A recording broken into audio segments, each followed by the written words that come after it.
Բարև ձեզ, նախ շնորհակալություն եմ հայտնում հրավերի համար։ Ես սովորում եմ միջազգային հարաբերությունների ֆակուլտետում ու ինձ որպես ուսանող հետաքրքիր է մի հարց։ Ներկայումս ՀՀ-Թուրքիա հարաբերությունների կարգավորման համատեքստում շատ կարևոր է եւ առանցքային այն փաստը, որ ներկայումս ու շատ տարիներ Հայաստանի Հանրապետությունում ներվծվում բազմահազար թվականակով ապրանքներ Վրաստանի սահմանով։ Դա գաղտնիք չի բոլորիս համար։ Այս համատեքստում ուժեղ Հայաստան կուսակցությունը ինչ մոտեցում ունի Հայաստանի Հանրապետություն Թուրքիա սահմանների բացման, ապաշրջափակման հարցում։ Ու հարկ եմ համարում նշել, որ այս դեպքում նույն ապրանքները իսկապես կեժանանան ու կդառնան ավելի մատչելի Հայաստանի Հանրապետության քաղաքացիների համար։ Շնորհակալություն։ Առաջի հարցը հարևան երկրները,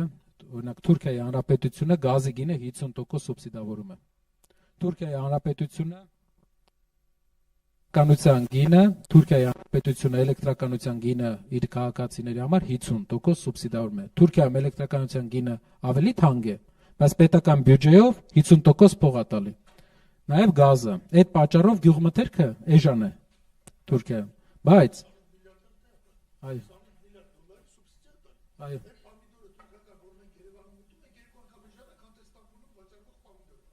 արտահանման սուբսիդիաներին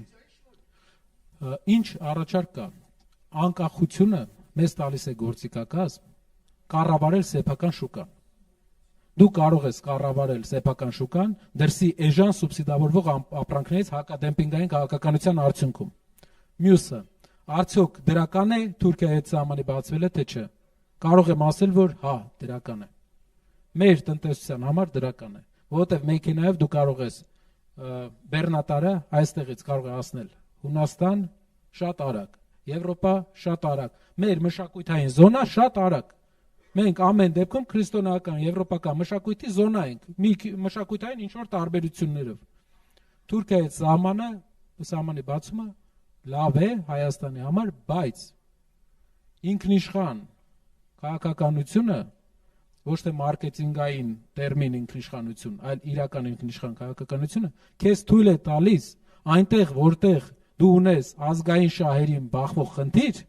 զսպել այդ խնդիրը ներքին կանոնակարգմամբ։ Այսինքն, թուրքերի հետ աշխատանքի մեջ մենք պետք է ուղղակի ուշադիր լինենք, որպեսզի չենթարկվենք իրենց տնտեսական ազդեցությանը 100%-ով, որովհետև այդ դեպքում մեր գյուղացիությունը կտուժի, եւ չենթարկվենք մշակութային այն նարատիվներին, որը իրենք առաջարկում են Թուրքիայի որոշ շրջանակներ, առաջարկում են այս պահին, հուսով եմ ժամանակի ընթացքում այդ երկրում էլ տեղի կունենա մեծ փոփոխություններ եւ մեր ազգերի միջև հարաբերությունները կլավանա, որովհետեւ այդ երկրի փոփոխությունների արդյունքում է ինձ թվում է գալու իշխանություն կամ իշխանությունը ինչ որ ձև վերարտադրվելու եւ հասկանալու, որ հարևանները պետք է լուծեն իրար այդ հարցերը արդարացիորեն։ Մենք համարում ենք, եթե մենք պետք է իրար հետ ապրենք, իսկ մենք այլընտրանք չունենք, պետք է ունենք լավ հարաբերություն, բայց իմանանք, որ մենք կիսում ենք ընդհանուր ռեգիոն եւ իրար շահերը հաշվի առնենք։ Ավելի երկար կարող եմ ներկայացնել, բայց այսօր տնտեսական օրակարգի օր է։ Շնորհակալ եմ։